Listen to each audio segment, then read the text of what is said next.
Hi there, I'm Jill Allen, and this is Find Your Fierce, the show designed for women to discover your fierce, unlock an unstoppable mindset, build unbreakable courage, and completely transform how you show up every single day. Each week, I will bring ideas, methods, and strategies that will inspire you to step into your greatness and live life on purpose. Let's be fit, fierce, and unstoppable.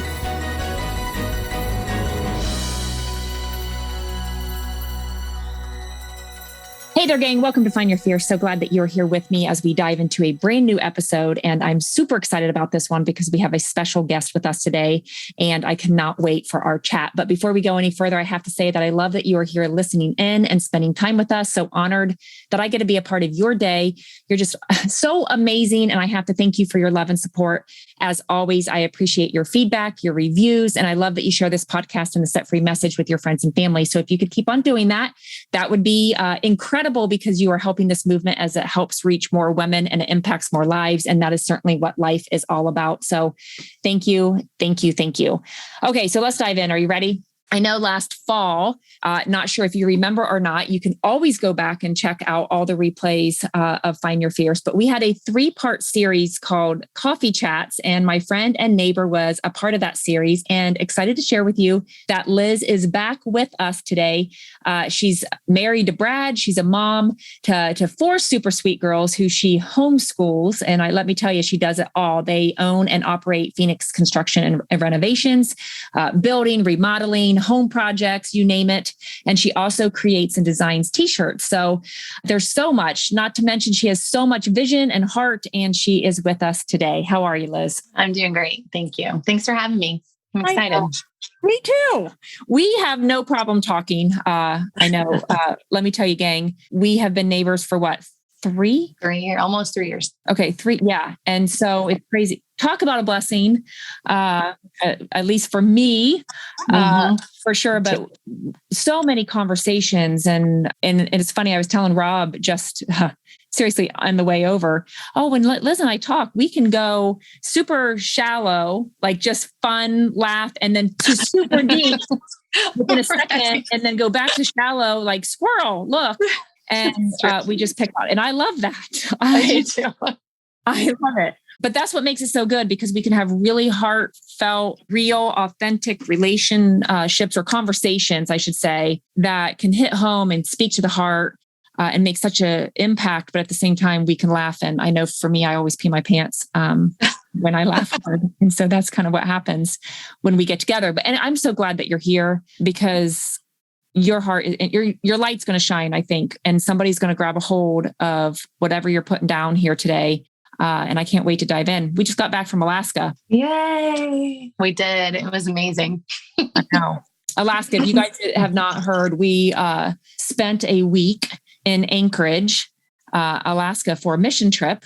And we kind of want to share with you a little bit about that, because if you have ever wanted to serve or step out in your faith and just kind of not focus on your problems and life, that we actually can give back and go out to the nations if we want to, go that route. It's just, that's what we did. And I remember last fall, was it last fall? I don't know. It was like whirlwind. This took off so fast with the mission itself. The planning of it? Is that what you mean? Yeah, it might have been last fall. Well, I remember you telling me that it started with the puppies. So whenever the puppies June, came, a year ago. I don't know if that's when the vision initially planted. I know for myself, last fall, I was switching out of a journal that I had. I feel like the Lord's been stirring in my heart anyway of just what it means to love your neighbor. I remember several years back, he simplified, what's the greatest commandment? To love God with your heart, soul, mind, and strength. And the second is like it, love your neighbor as yourself. So there's just this journey of like, what does it look like to love your neighbor as yourself? And what does it look like to not just love in word, but in action and all that? So last fall, I was transitioning to a new journal. I had one, and I felt like the Holy Spirit said to me, I want you to start this one. And on it was a picture of the globe, and it said, the world is calling. And I felt like he said, there's a reason, it means something, just, walk with me and let me unfold it. So I've been using this journal every day since last fall. And then at the end of the year, my husband and I usually sit down together and, or as the like December, as the year's wrapping up, we sit down together and decide to do what we call a prophetic vision board. So we get paper, poster board, whatever, and then just together, sit and ask the Lord, okay, Lord, what are you doing for next year? Like how can we partner with you and your plans for next year? And then we just write, like, if it's a picture, we'll sketch a picture that we see in our mind, or if it's, we hear something in our heart, like he whispers, an impression on our heart. We just write it down, and it's really cool. We do this together. So we're making one large board, and it's for our family, for us, whatever. And one of the things on there, I had sketched this little picture of mountains and water, and it said adventure with the Holy Spirit. And then even like some of the things he'd been saying to me in my prayer time was like, get ready, I'm sending you out, all these things. So little seeds here and there. Of course, I had no idea that Jill had this seed of a mission trip planted in her heart all this time until she does her big announcement. December, I think, was it towards the end of the year? Yeah. It says, we're going on a mission trip. We're going to Alaska. And oh my gosh. And funny enough, I had just been talking about a mission trip literally 2 days before with somebody else, and our desire to do something like that. We hadn't done it before. So for me, it was just so confirmational, like, okay, this is it. We got to jump in. My husband was like, it was so confirmed to him too, like in his heart, he's like, yes, I felt like the Lord said we're supposed to do this. Let's do it. So we committed and started the planning and, preparation process from there. So that's how we landed there. That's awesome. No, I love it. You know what you brought up? I love vision boards, and I'll be completely honest with you. When I do vision boards, and we've done, vision board gatherings and get-togethers, and we did workshops, and I love vision boards, like for people to really, think about what is possible for their life and just get out of the everyday. Well, and the funny thing is, when I do vision boards, it has been selfishly, right? Like it's always, I want this and I want it. And this is what I see. But the more that, like, I love that you said that let's partner with God, and what is it that he is asking you to do? Because sometimes our vision boards aren't as big and grand. And I say that because we can only see what is in front of us. Yeah. And God's saying, well, no, I envision this for you. And these are the gifts that I've given you. These are the plans and the passions, that I've placed on your heart. And so I love it that you do it with him. So that's really good. Well, we've definitely done our fair share of selfish too. And I had a friend who mentioned it at one point in the middle of the year, a couple of years ago. And I was like, yeah, that's really cool. So it was just at the last year we took the vision board from the year before and saw how everything that he had put on that vision board had been accomplished. And that was like, what? It was a game changer. Yeah. So we're hooked, to say the least, but we've definitely done it, for ourselves too. And it's just been awesome to see how God uses that. So when we partner with him. So, oh yeah, he has a much bigger plan than we can even have for ourselves, and he can see everything. And so that's what I do want to talk about a lot about vision. And it's funny that you bring up vision boards. It's so good. Yeah. Thanks to Gracie, our dog, right? Because we had this and we're like, we are not breeders. And she had 10 puppies. We did lose a few. And that was pretty sad, but we had 7 German Shepherds, Husky mix. And we're like, man, and here we are selling them. And something in my heart was like, man, we're not breeders. This is not what we did. All we did was rescue this dog, and she ends up being pregnant. So go figure.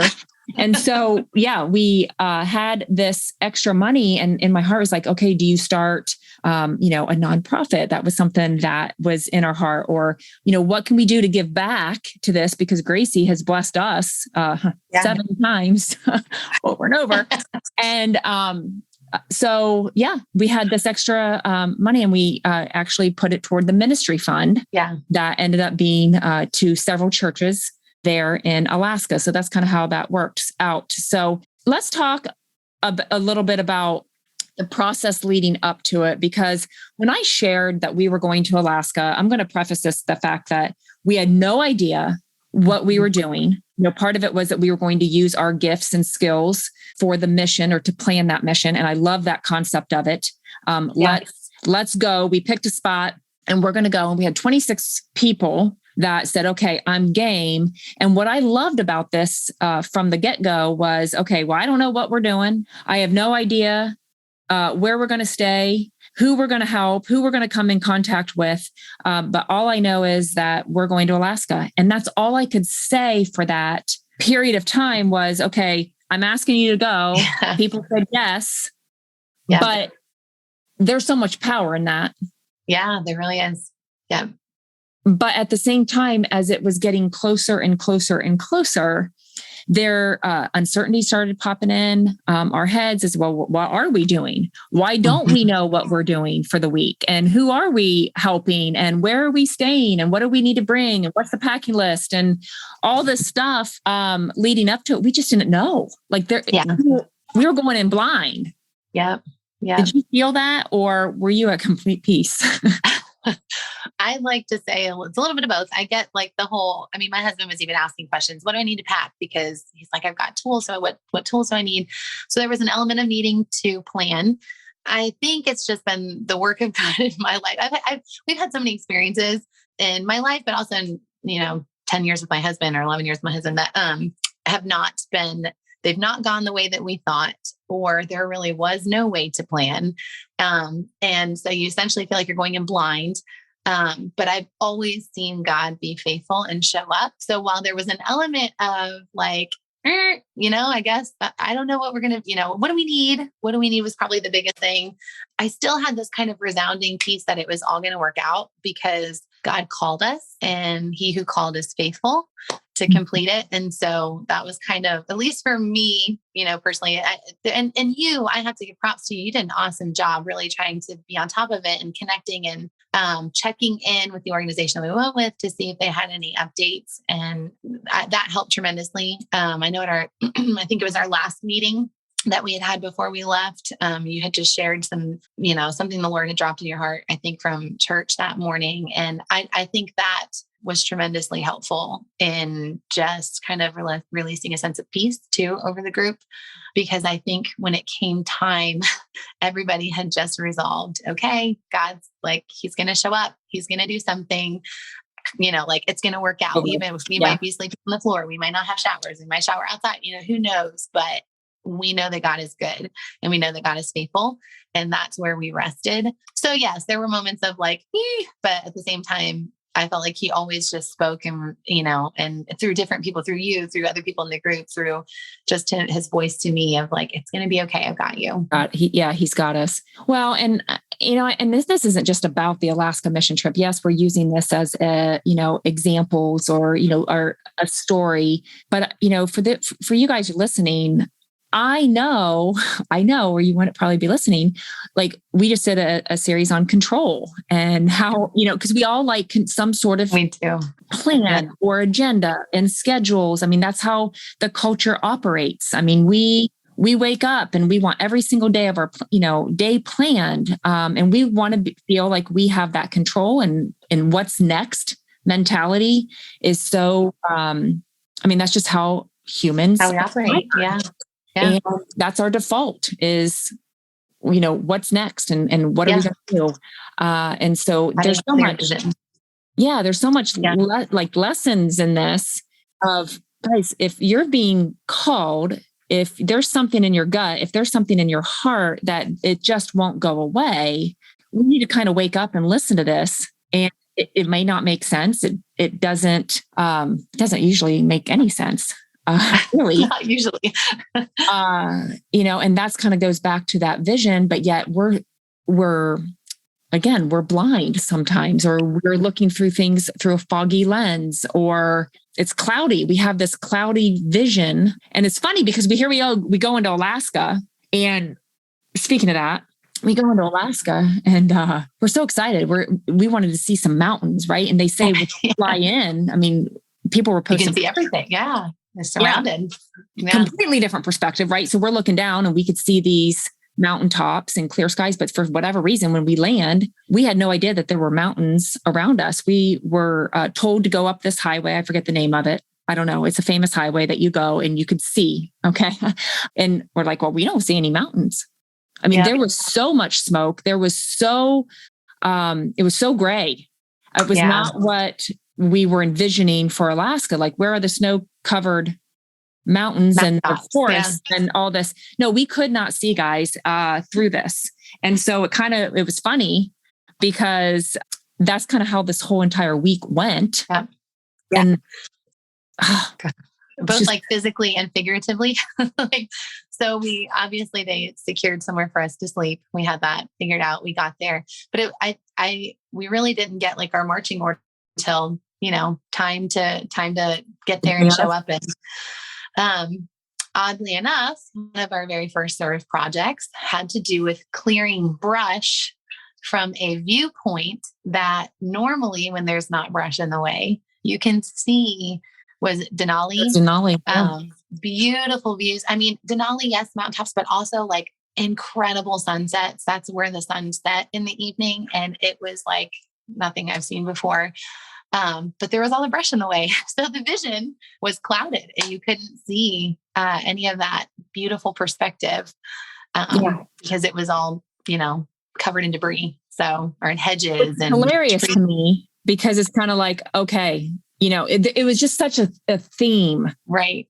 Yeah. I mean, from the get-go, we didn't have the vision because we couldn't see what we were going to do or know what we were going to do. I mean, we couldn't even imagine it. Yeah. And then we get there and we couldn't even see the views and the mountains that everybody talks about of Alaska, that like we thought we were going to see these gorgeous views, and we didn't, because there was so much.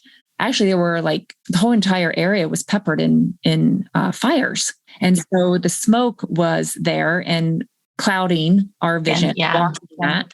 And then our very first assignment or task was, we're going to like lop these things away. And we're talking, I think my husband lopped for like 26 hours.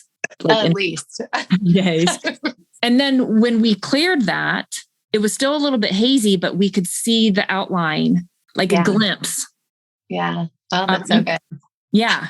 Of the mountain. And then every single thing throughout the week was about clearing and seeing. Clearing. And the debris, clearing distractions. That was another thing. Like just the attempt that, maybe it would be a problem would arise and it's like, oh, what are we going to do about this? Or, whatever. And so distractions easily come and they can start clouding your vision. You like kind of lose sight of the purpose, the heart, the vision, the reason we're here. And so, even that was like, what in the world? It was just all right there at the very beginning. Well, let's talk about some of these distractions, because when I think about people having a God's purpose planted on their heart, and like they figure out like, oh, this is why I'm here, or this is what God's calling me to do, or, clarity is supposed to come with this. We were at church just this past weekend. It's like, oh, go figure. He mentioned, and I never actually really paired it together in an intentional way. I mean, we understand that it happens, but he was saying with purpose comes clarity. When we have that purpose, and it's like everything becomes so clear of what becomes our next step. And because of that, and God's working and God's putting that in our heart, and we're a powerhouse, for the Lord, and we're on a mission. You don't even have to be on a mission trip, guys. I mean, we're talking about what is being planted on your heart. Amen. There's distractions that pop up. Yeah. And the attempt to stop you and take you down. Yes. The intention is always to derail you from the purpose, from the vision. Mm-hmm. And over, I feel like God's like, just keep your eyes fixed on me, just remain focused on me, the goal, the heart. The heart really is the big, part of it. What is the heart? It's to love and to serve, and just stay focused. And then as you do, it's like, it just begins to, it's like lopping away at the things that are making it foggy, or the debris. And then it begins to fade away. Then boom, it was like clear view. And gosh, the amount of God moments, the amount of it was just powerful. I think it was powerful. I can speak for myself. I say it's powerful in my own life, in my own heart, my own walk with the Lord, and just hearing everybody else's testimonies. It sounds like it was very powerful in their life, but then also the amount of how the ways that we were able to serve, we were able to help accomplish things at these, local churches so that they can then go and continue to love their community. We got to have, connections made with people in the community, and with, it was just powerful. It's hard to put into words, isn't it? Yeah. It's just, Yeah. it's very hard to even explain. And I remember even thinking when we were hiking up the mountain on that last night, that night hike, and they call it night hike, guys. It never got dark. It literally never got dark, even with the smoke and all of that. But as we were hiking up that mountain at midnight, we saw blue sky. Yeah. Like we talk about how the very first day, everything was gray and smoky and we couldn't see, and we couldn't even see what the week was going to hold, or how could we even help? Like, who, me kind of concept of what is it that you want me to do? We're here. Are our gifts and skills being used? And we questioned a lot. We had uncertainty. We had doubt, as in, are we even going to make a difference? And as the week progressed, blue skies. And I remember being at the top of that mountain for the sunset that was supposed to set like at midnight, but it was just, all it did was go behind Denali. I remember feeling or thinking like, oh my gosh, I want everyone to experience this. Yeah. Like, how can we go through life with this clouded view and the fog so thick? I don't want anybody to be living in a fog. Right. Yep. Yep. I want everybody to have so much purpose and clarity and vision. Right. Yeah. On the cloud of their life. Oh.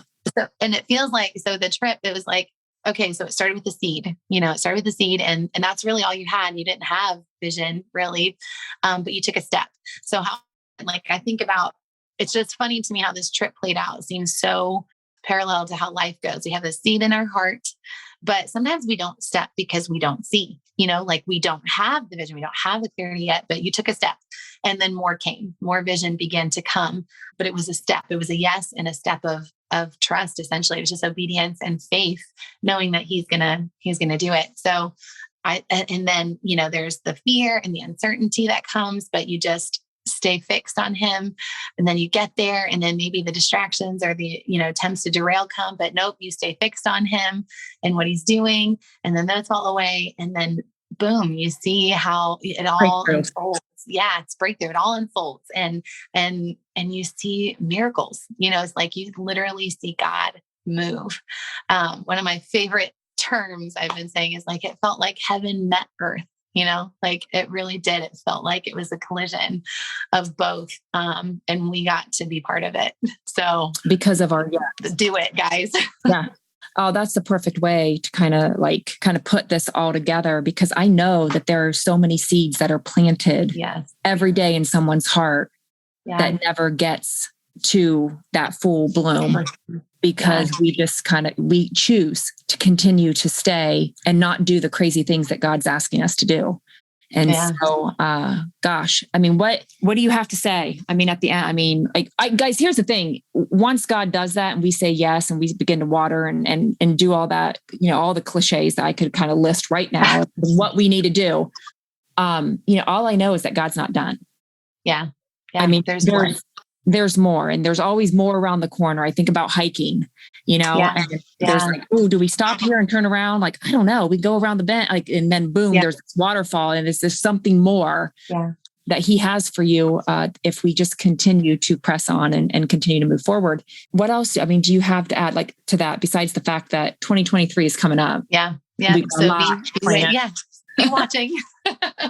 The thing that keeps coming to my heart in this moment is, as we're talking about vision and stuff like that, is let this be like our way of championing you. Know that you have people behind you championing you, saying what seed is planted in your heart. This is the action piece.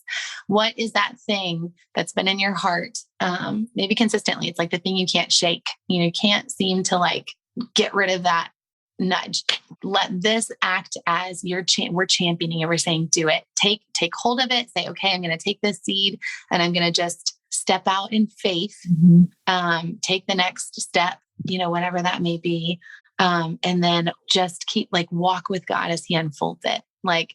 Each action step, because the one will lead to another, will lead to another, will lead to another. And let this be an encouragement that he'll bring, the tribe. You talked recently about those who surround you, and we shared on this trip particularly how you put it out there and then people were like, yes, I feel called. Yes, I feel called. And it built this incredible community that all knew that we were there for a purpose. So let this be the championing of you. Like we are championing you to say yes, to grab hold, to release the vision, and let God build your community and just keep going after it. And know that if you start to get afraid or uncertain, you're in good company. We all did. We all had that. And then if distractions begin to come up, just remember to stay focused. Keep your eyes on him and what he's saying and what he's doing, and to love and see what he does, because that's exactly what played out. And I feel like it's so relevant for the faith walk. Like that's our walk with Jesus. We say yes. It feels like that trust fall game, where you like close your eyes and you're just believing that somebody's going to catch you. Well, we're doing that with God, who's the creator of the universe, and he always catches. So he's got us. Trust. Yeah. Oh, that's so good. And that's something that, guys, we can start today. I like to talk about an action step. That is your action step and your call. Yeah. Here in this moment. I tell you what, this is, guys, be sure to go to JillAllenCoaching.com to get on the email list, to be the first to know for what's coming up in 2023. We cannot wait to share all that's God is unfolding in our lives for that. And so if you also are wanting more fire in your day, there's so much for you to do. So you can go to Instagram, snag a copy of my book Set Free on Amazon, join us in the Fit and Fierce or the Flip the Script one-on-one nutrition coaching or the next retreat. We just spent an amazing few days in Glacier. Again, Alaska, the Dolly Sods Wilderness is coming up. St. Thomas this fall. We've been all over the place on epic adventures that allow us to step outside our comfort zone. So be sure to go to JillAllenCoaching.com for all updates and join the Just Breathe Facebook group. We would love to connect with you there. Heads up on the next episode. We are kicking off a new series that will kickstart your faith and will add fuel to your fire. So be sure to pop back in next week. Liz, I cannot thank you for being here today. Thank you. Thank you so much for having me. I love it. It's been so fun. I love it. I know that we pray that we have filled your heart with joy. And so if you could let us know before hopping off here today, that would be incredible. Subscribe, share this episode link on your social media if you felt encouraged or inspired, as we all know someone that can benefit. And I would love it if you would give some feedback and a review as well. Talk with you next time. Be fit, be fierce, be unstoppable. See ya.